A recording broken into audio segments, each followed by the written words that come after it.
नमस्कार, कृषि जगत कार्यक्रम में आप सभी दर्शकों का स्वागत है, अभिनंदन है। हिमाचल प्रदेश में कंद फसलों की क्या संभावनाएं हैं और उसका एकीकृत प्रबंधन किस प्रकार किया जा सकता है, इस विषय पर आज हम चर्चा करने जा रहे हैं। और इस विषय पर जानकारी देने के लिए हमारे कार्यक्रम में विशेष रूप से आमंत्रित है डॉक्टर मनप्रीत जी। डॉक्टर साहब, आपका कार्यक्रम में स्वागत है, अभिनंदन है। दर्शकों, हम आपको बताना चाहेंगे कि डॉक्टर मनप्रीत जी कृषि विज्ञान केंद्र बरठी में विषयवाद विशेषज्ञ यानी सब्जेक्ट मैटर स्पेशलिस्ट के पद पर कार्यरत है और आज के विषय पर हम इनसे विस्तार पूर्वक चर्चा करेंगे। जब हम कंद की बात करते हैं तो माता शबरी और प्रभु श्री राम का वो जो संवाद है, जो प्रेम है, वो हमारे आंखों के सामने स्मरण हो जाता है। कहते हैं कि माता शबरी मतंग ऋषि के आश्रम में रहती थी और जब श्री राम भगवान और लक्ष्मण सीता माता को ढूंढते हुए दंडकारण्य में विचरण कर रहे थे तो थोड़ी देर वो विश्राम के लिए माता शबरी के आश्रम में रुके और उनके द्वारा जो बैर खिलाए गए थे उन्हें भी कंद की भाषा में ही लिया जाता है। तो और कंद को यह भी माना जाता है कि यह आदिवासियों का भोजन है। परंतु आज कंद की संभावना है, क्योंकि आज इसे एक फसल के रूप में उगाया जा रहा है और हमारे किसान बागवान इस ओर इतना अग्रसर है कि कंद की फसल को उगाने के लिए वह जो है कृषि विज्ञान केंद्र के जो हमारे विशेषज्ञ हैं उनसे अक्सर जो है प्रशिक्षण भी लेते हैं, उस पर जानकारी भी लेते हैं और कृषि विज्ञान केंद्रों में जाकर के वहाँ पर जो है ट्रेनिंग्स इत्यादि लेकर के जानकारी प्राप्त करते हैं। तो डॉक्टर साहब, हम सबसे पहले आपका स्वागत करते हैं, अभिनंदन करते हैं।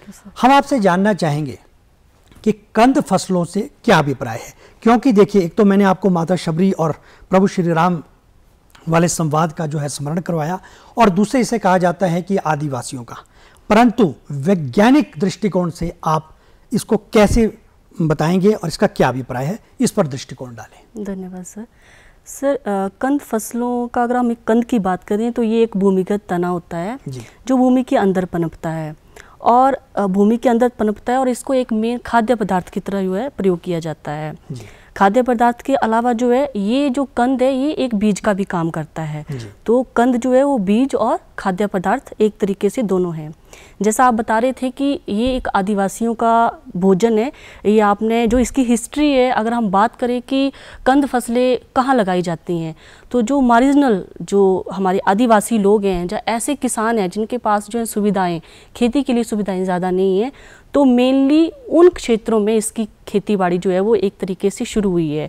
और आज की डेट में भी जब हम इन फसलों में आगे बढ़ रहे हैं, इनका एरिया बढ़ रहा है, तो हमारी जो शुरुआत है वो यही होती है कि ये जो फसलें हैं, ये जो हमारे अंडर रिसोर्स फार्मर हैं, ये उनकी प्रमुख फसलें हैं और उसी को सर ध्यान में रख के जो है इसका प्रमोशन जो है वो किया जा रहा है। अगर दूसरा मैं पोषण की बात करूं तो पोषण के तरीके से इसको सर एक कंप्लीट मील, एक पूर्ण आहार की तरह माना जाता है, क्योंकि इसमें जो ऊर्जा का एक प्रमुख स्रोत होता है 28 से 30% जो है इसमें कार्बोहाइड्रेट, हम स्टार्च बोल देते हैं, उसकी फॉर्म में ये उपलब्ध होता है। दूसरा सर, इसमें मिनरल्स, हमारे कैल्शियम, फास्फोरस जो हमारे स्वास्थ्य के लिए बहुत ज़रूरी होते हैं, वो भी इसमें सफिशेंट मात्रा में उपलब्ध होते हैं। और सर एक जो मेडिसिनल वैल्यू है, औषधीय इसका गुण है, तो अगर जैसे हम तरड़ी, अगर लोग जो हमारे किसान हैं, किसानों के घर में लगती है तो उसमें एक डाइसोजेनिन होता है, पदार्थ होता है, तो उसकी जो है बड़ी सारी दवाइयाँ जो है बन रही हैं। इस तरीके से कंद फसलों की और भी बड़ी सारी इंडस्ट्रियल वैल्यू भी हैं। तो धीरे धीरे सर इनका प्रचार जो है वो बढ़ रहा है और किसान जो है इसको अब व्यावसायिक स्तर पे सर लगा रहे हैं। तो डॉक्टर साहब, जैसा कि आपने बताया, तो इससे ये लगता है कि कंद अपने आप में एक संपूर्ण आहार है और क्योंकि देखिए, कोई भी फसल उगती है उसका अंतिम उपयोग तो उपभोक्ता ही करता है, तो ये स्वास्थ्य के दृष्टिकोण से भी अपने आप में एक संपूर्ण आहार माना जा सकता है। डॉक्टर साहब, एक ये भ्रांति है या सच्चाई है कि इनको रूट वेजिटेबल कहा जाता है? सर एक्चुअली जो रूट और ये ट्यूबर हैं, जैसे अगर हम कंद को इंग्लिश में बोले तो ये ट्यूबर हो जाता है और रूट को अगर हिंदी में करें तो ये जड़ हो जाता है। तो एक तरीके से एक ही परिवार की फसलें हैं। जैसे शक्करकंदी है तो शक्करकंदी जो है वो रूट में आया आएगी। जैसे मैंने आपको बताया कि कंद जो है एक जो हमारा तना होता है उसका मॉडिफाइड फॉर्म है। जैसे तना हो गया तो तना जो है भूमि के अंदर फैल गया, तो एक तरीके से तने की जो है मॉडिफिकेशन है। जो रूट वेजिटेबल है जिसको आपने बोल दिया जड़ वाली सब्जी है, वो जड़ की मॉडिफिकेशन है। तो खास करके आज हम कंद फसलों पे इसलिए बात कर रहे हैं क्योंकि हमारे प्रदेश के परिप्रेक्ष्य में जो दो प्रमुख फसलें हैं वो हैं जिमीकंद और अरबी सर। तो वो जो है मेनली तने वाली फसलें हैं, तो इसलिए हम जो है आज कंद शब्द का ज़्यादा प्रयोग कर रहे हैं और उस पे जो है सर हम ज़्यादा प्रकाश डाल रहे हैं। डॉक्टर साहब, जैसा कि आपने कहा कि हिमाचल के परिप्रेक्ष्य में, और बिल्कुल सही बात है, हम आज हिमाचल के संदर्भ में ही कंद फसलों की बात कर रहे हैं। हाँ जी। तो आपने बताया जैसे कि दो प्रमुख उगाई जाती है। Yes sir. यदि हम वातावरण की दृष्टि देखें, क्योंकि देखिए किसी भी पैदावार के लिए एक क्लाइमेटिक कंडीशंस का, पॉजिटिव क्लाइमेटिक कंडीशन जो है उसके अनुकूल होना बड़ा जरूरी। हाँ जी सर। इस पर आप क्या कहेंगे? सर मैंने दो प्रमुख फसलों की बात की है, एक जिमीकंद और दूसरी अरबी। अगर अरबी की बात करूं तो जो 80% से ज़्यादा फार्मर हैं, आपको उनके घर में छोटे स्तर पर या बड़े स्तर पे जो अरबी का पौधा है उसको अलग अलग नामों से जाना जाता है, बेजू बोलते हैं, अलग अलग लैंग्वेज है उसकी। तो उसको जो है वो 80% से फार्मर के घर में जो है अरबी का पौधा या अरबी की खेती जो है हमें देखने को मिलती है। इसी तरह अगर जिमीकंद की खेती की बात करें तो जिमीकंद की भी किचन गार्डनिंग में खेती ज़रूर होती थी, और अभी जो है इसका एरिया अगर हम बोले हिमाचल में तो 110 हेक्टेयर के से ज़्यादा है। और जो एरिया की बात कर रही हूँ वो इम्प्रूव्ड अच्छी किस्मों के का जो एरिया है वो 110 हेक्टेयर हो गया है। आप बात कर रहे हैं वातावरण की और जलवायु की, तो ये जो कंद फसलें हैं ये हमारे निचले और मध्य पहाड़ी क्षेत्र हैं, जिसमें हमारा जिला बिलासपुर, जिला हमीरपुर, मंडी, ऊना, ये सर कांगड़ा के लोअर वाला हिस्सा जो है इसमें ये कंद फसलें प्रमुख तौर पे उगाई जाती हैं। वातावरण से मेनली ये जो है गर्म इलाके की फसलें हैं सर। तो गर्म इलाके में जो इसका तापमान इनको चाहिए इनकी बढ़वार के लिए वो कम 30 से 35 डिग्री सेल्सियस का तापमान चाहिए होता है, और एक वेल डिस्ट्रीब्यूटेड जो है वो बारिश 1000 से लेके 1500 mm की बारिश की ज़रूरत होती है, कम से कम 3 से 4 महीने शुरुआत का जो इसका पीरियड रहता है। और बिकॉज हमारा जो हिमाचल है उसमें सर 80% से ज़्यादा खेती जो है बारिश पे आधारित है, तो लगभग जो है ये बारिश आधारित क्षेत्रों में ही लगाई जाती हैं। बट अगर हमारे किसी किसान भाई के पास सिंचाई की सुविधा है तो वो वहाँ पे भी इसकी खेती कर सकते हैं, और उसमें जो है उत्पादन क्षमता निश्चित तौर पे बढ़ेगी सर। डॉक्टर साहब, एक प्रश्न जो मेरे जहन में भी आया है और अवश्य किसानों के मन में भी इसको लेकर के संशय होगा, आपने कहा कि ये बारिश के ऊपर ही आधारित होती है। यदि मान लीजिए कोई से पॉली हाउसेज में, क्या ये ओपन फील्ड्स में लगेगी? सर ये ओपन फील्ड्स में लगेगी। ओपन फील्ड्स में अगर यदि मान लीजिए किसी के पास सिंचाई की व्यवस्था है, और जैसे आप कहते हैं बहुत सी सिंचाई प्रणाली है, माइक्रो इरिगेशन है, स्प्रिंकलर्स है, तो क्या उसके माध्यम से भी इसकी पैदावार संभव है? हाँ सर, इसमें सर पहले आप पॉली हाउस का बात कर रहे हैं, तो पॉली हाउस में क्या होता है कि उसमें पॉली हाउस के लिए हम उन फसलों का मेनली चुनाव करते हैं जिसमें जो है हमें परागण की ज़रूरत नहीं पड़ेगी। तो इसमें भी सर परागण की ज़रूरत वैसे नहीं पड़ती है, तो एज फिलर क्रॉप जब हमारा पॉली हाउस खाली है तो हम इसको लगा सकते हैं उस तरीके से। दूसरा आप बता रहे हैं कि इसमें जो हमारी अलग अलग हमारी सिंचाई वाली सुविधाएं हैं, तो अगर हम अपनी टपक प्रणाली का, क्योंकि जो हमारी सिंचाई की सुविधाएं हैं वो हमारा जो हम फ्लड इरिगेशन करते थे उसका इम्प्रूव्ड वर्जन है, तो उसमें क्या है सर पानी की बचत होती है, पौधे की जड़ के साथ पानी मिलता है तो बीमारियां भी कम आती हैं। तो अगर उसमें ये ड्रिप, बिकॉज एक सर जो ड्रिप इरिगेशन की मैं बात करूं, जो टपक प्रणाली विधि है, उसका सर एक मेन सिद्धांत ये भी है कि जो फसलों की दूरी, पौधे से पौधे की दूरी ज़्यादा होती है, खास करके सर सब्जियां आती हैं इसमें और फल आते हैं इसमें, तो उनमें जो है वहाँ पे ये विधि जो है टपक प्रणाली जो है वो कारगर है। तो इसमें भी सर अगर हम अब आने वाले उसमें बात करेंगे कि कितनी इसमें पौधे से पौधे की दूरी होती है, तो वो भी सर इसमें 3 फीट रहती है। तो डेफिनेटली इसमें टपक प्रणाली का अगर हम यूज़ करते हैं तो इसकी जो बढ़ोतरी है, फसल की बढ़ोतरी है सर और ज़्यादा होगी। जी हाँ जी। डॉक्टर साहब, क्योंकि आप जो है वैज्ञानिक हैं, डॉक्टर हैं, और इस पर निरंतर शोध चल रहा है, प्रदेश के भौगोलिक परिस्थितियों के अनुसार यदि हम बात करें, क्योंकि आपको पता है हमारे ऊंचे पर्वतीय क्षेत्र, मध्यम पर्वतीय क्षेत्र, निम्न पर्वतीय, कहीं समतल क्षेत्र है, तो क्या इसकी पैदावार सभी क्षेत्रों में एक समान संभव है? हाँ सर, जैसा मैं आपके साथ बात कर रही थी कि ये गर्म इलाके की फसलें हैं, तो जब हम हिमाचल में बोलते हैं कि गर्म इलाका कौन सा है, तो उसमें लगभग इलाका जो है निचले और मध्यम पर्वतीय क्षेत्रों में आता है। तो वहाँ पे जो है इसकी खेती जो है वो अच्छे से हो सकती है, जितना इसकी उत्पादन क्षमता है वहाँ पे अच्छे से आ सकती है। अगर हम ऊपर वाले इलाकों में जाएंगे, उस पर आपका शोध क्या बोलता है? उसमें सर ऐसा है कि तापमान जो है आपका 20 से 25 डिग्री सेल्सियस रहता है। जैसे हम अंकुरण लगाते हैं, इसमें अंकुरण आता है, तो अंकुरण के लिए भी सर 25 से 30 डिग्री सेल्सियस हर क्रॉप में चाहिए। तो उसमें जो है कि अंकुरण नहीं आएगा। अंकुरण के बाद जो है इसकी बढ़वार के लिए सर इनिशियल ग्रोथ के लिए 30 से 35 डिग्री सेल्सियस टेम्परेचर चाहिए। तो वो टेम्परेचर रिक्वायरमेंट जो है वो सर वो मीट आउट नहीं हो पाती हैं। तो जो फसल का नीचे का जो कंद बनना है इसमें, तो और पौधे की पत्तों की ग्रोथ होनी है, या उसको जो जितनी हमें सनलाइट चाहिए वो सर पर्याप्त मात्रा में नहीं मिलेगी। तो उस तरीके से अगर किसान लगाना भी चाहें तो उनके लिए सर एक मुनाफे का सौदा जो है वो नहीं होगा सर। फसल जो है उनके लिए लाभदायक नहीं होगी सर। डॉक्टर साहब, इसमें किसमें कौन कौन सी होती है मेन जो कंद की यदि हम बात करें? हाँ जी, चलो आप जीवकंद की बात कर रही थी, लेकिन यदि मान लीजिए इसको व्यावसायिक दृष्टिकोण से हमारे किसान बागवान एक रोजगार के तौर पर अपनाना चाहें और इस क्षेत्र में बढ़ना चाहें, तो उस पर आप क्या कहना चाहेंगी? जी सर, इसमें सर जैसे सबसे पहले क्योंकि जिमीकंद जो है वो एक बहुत ही रिम्यूनेटिव क्रॉप है। बिल्कुल। उसमें जो है आपको रिटर्न जो हमारा फार्मर के साथ लिंक है, जो इंटरेक्शन होती है उसमें फार्मर को जिमीकंद के बहुत अच्छे प्राइस मिल रहे हैं। तो हमारा मेन जो जोर है वो जिमीकंद पे है कि इसकी जो है, क्योंकि अरबी जो है वो लगभग किसान लगाते आ रहे हैं, लेकिन जिमीकंद जो है वो लोगों के खेतों पे बहुत कम दिखता है। अदरवाइज उसका प्रोडक्शन पोटेंशियल हमारे इलाके में बहुत ज़्यादा है। तो मैं जिमीकंद की अगर बात करूँ तो जिमीकंद में सर एक समस्या आती है कि जब हम जिमीकंद खाते हैं तो वो गले में लगता है, उसमें खारिश होती है। कैल्शियम ऑक्जेलेट नाम का एक उसमें तत्व होता है, उसकी वजह से वो होती है। तो जो हमारा लोकल जिमीकंद है जिसको किसान लगाते हैं उसमें वो मात्रा ज़्यादा होती है, तो उसको एक तरीके से हम वाइल्ड बोल देते हैं, जंगली किस्म का बोल देते हैं। तो जो उन्नत किस्म है, इम्प्रूव्ड वैरायटी, जिसमें ये चीज़ कम होती है, उसकी प्रोडक्शन पोटेंशियल भी ज़्यादा है, जिसकी उत्पादन क्षमता ज़्यादा है, उसमें एक हमारी एक राष्ट्रीय स्तर पर किस्म है जिसका गजेंद्रा नाम है, और उसको जो है किसान लगा सकते हैं। 1 बीघा में आपको 30 से लेके 35 क्विंटल पैदावार मिल जाती है। इसके अलावा हमारे संस्थान पालमपुर यूनिवर्सिटी द्वारा भी एक किस्म विकसित की गई है, वो पालम जिमीकंद 1 है, उसका प्रोडक्शन पोटेंशियल भी काफ़ी अच्छा है। तो इन 2 किस्मों का जिमीकंद में खास करके गजेंद्रा पे मैं बोलना चाहूँगी, क्योंकि उसमें आपको प्राइस अच्छा मिल जाएगा, उसकी मार्केट अच्छी है, तो किसान जो है वो उसका बीज लेके उसकी जो रोपाई है उसकी खेती जो है वो कर सकते हैं।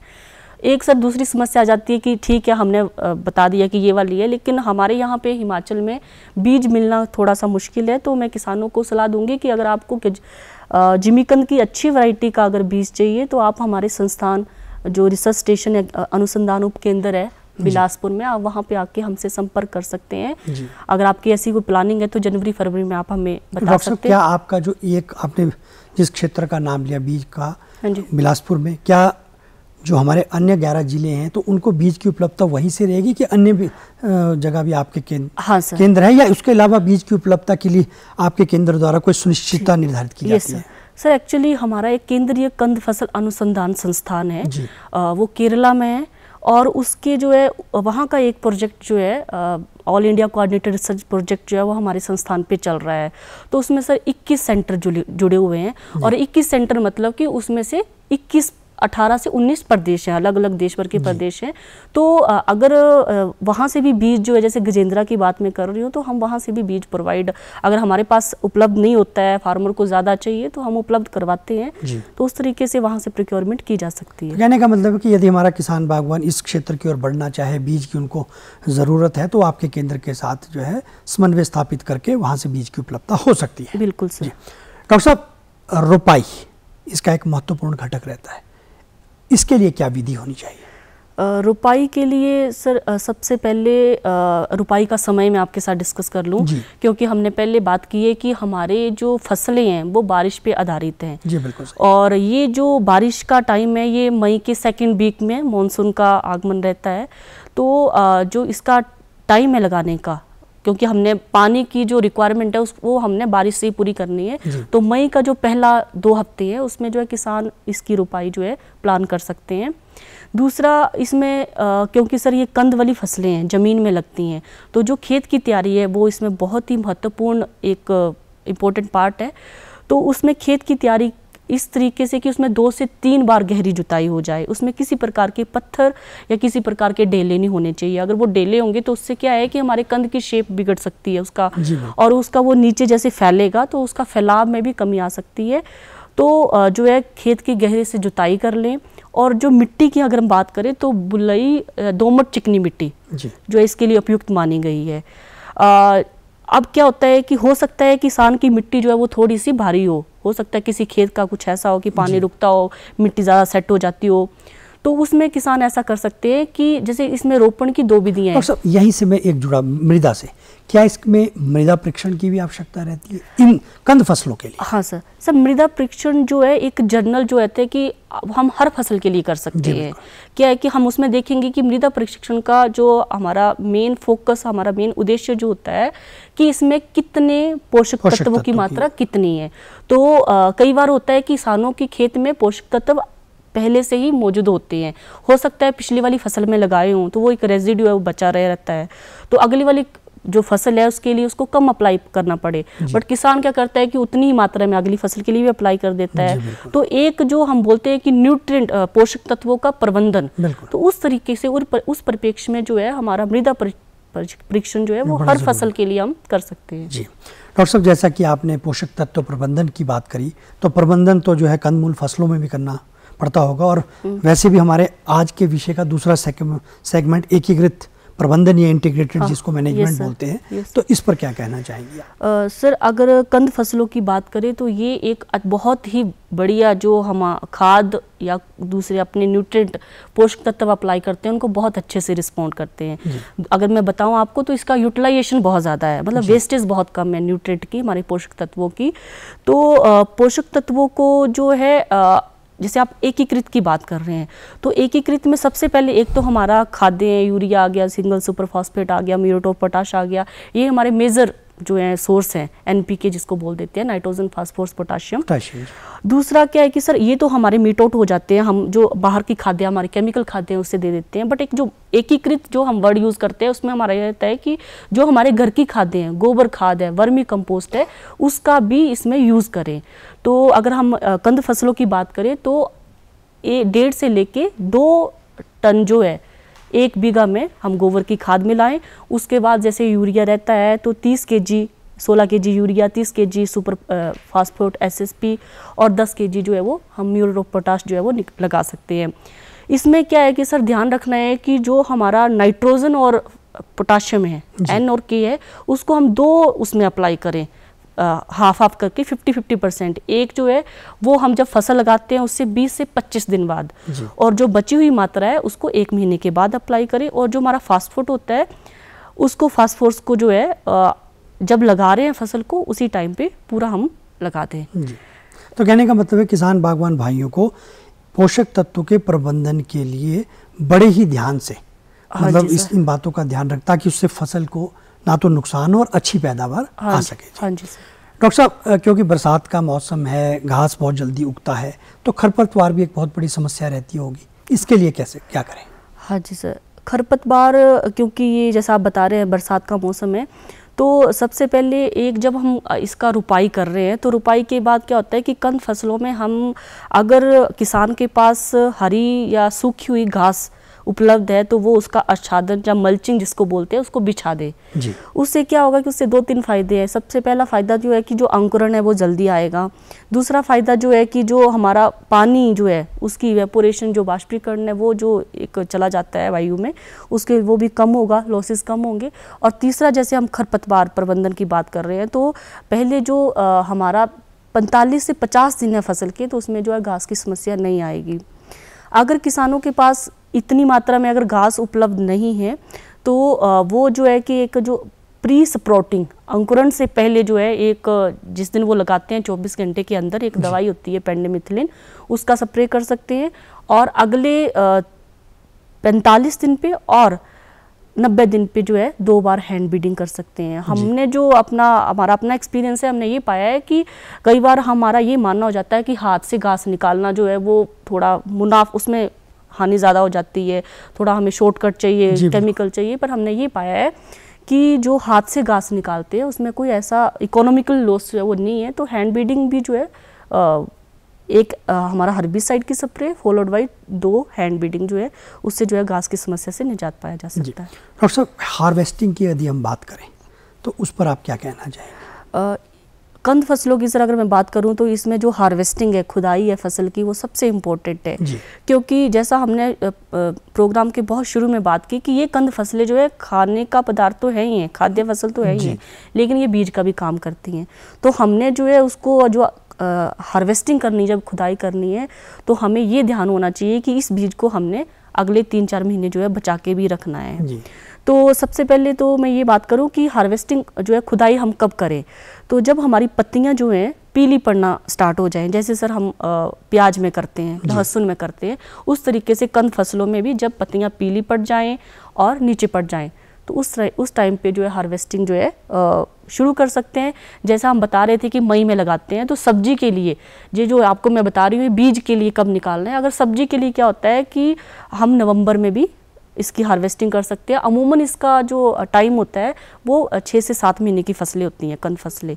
तो 6 से 7 महीने के बाद जो है, जो हमने अभी लक्षण डिस्कस किए हैं वो सारे, उसमें जो पीलापन है पत्तियों में वो आना स्टार्ट हो जाता है। उस टाइम पे हम जो खुदाई कर सकते हैं। दूसरा सर, इसमें जो मेन बात आती है कि हार्वेस्टिंग कैसे करें, तो एक हमने बात की कि हमें हाथ से घास निकालना है। तो जब हम हाथ से घास निकालते हैं तो जो हमारा कंद होता है उस जब जैसे वो बाहर आ जाता है हम उस पर मिट्टी भी चढ़ाते हैं, तो एक तरीके का वो माउंड बन जाता है, एक ढेर बन जाता है। तो जब हम खुदाई करते हैं तो वो ढेर जो है वो अलग से दिखता है। तो उस टाइम पे जो भी हम जिस भी बेलचे से कर रहे हैं, जो भी हम यूज़ कर रहे हैं, तो उससे कम से कम जो है हम अपने कंद को नुकसान पहुंचाए, उस पर कोई खरोंच ना आए। औजार का इस्तेमाल इस तरह से करें कि कंद पे कोई खरोंच ना आए। उसके बाद सर अगला इम्पोर्टेंट चीज़ रहती है कि इसको 15 से 20 दिन छाया में सुखाए। उसके बाद इसको आप स्टोर में जो जिसमें हवादार कमरा हो, हवा का आना जाना हो और पक्का फ्लोर अगर हो तो उसमें जो है ये अच्छे से टिक जाती हैं। जी डॉक्टर साहब, क्या रोग और जो कीट हैं उसका भी इनके ऊपर कोई प्रकोप होता है कंद फसलों पर? कंद फसलों पे बात करूँ तो सर रोग और कीट का बहुत कम प्रकोप है, लेकिन जिमीकंद में अगर हम बोलते हैं तो दो इसकी मेन समस्याएं हैं। एक तो इसमें तना गलन रोग आता है और दूसरा इसमें आता है सर जो कंद सड़न रोग है, जिसके बारे में हमने बताया कि हार्वेस्टिंग के टाइम क्या क्या प्रिकॉशंस लेनी है। तो जो तना गलन रोग होता है, तना गलन रोग के लिए एक तो ये है कि पौधे से पौधे की दूरी अच्छे से बना के रखें। हम जो घास निकालते हैं घास भी निकालते रहें ताकि हवा का आदान प्रदान होता रहे, क्योंकि पौधे भी जो है वो चल नहीं सकते, अदरवाइज वो एक जीवित प्राणी है। तो आपके कहने का मतलब है कि कंद फसलों में ये एक सबसे जो अच्छी महत्वपूर्ण बात है कि इसको रोग और कीट कम से कम प्रकोपित करते हैं। हाँ जी। डॉक्टर मनप्रीत, आप हमारे कार्यक्रम में आई, इतनी महत्वपूर्ण जानकारी आपने आज के विषय पर हमारे सभी किसान, बागवान एवं अन्य दर्शकों को दी, इसके लिए आपका बहुत बहुत धन्यवाद। दर्शकों, हमें दीजिए अनुमति। नमस्कार।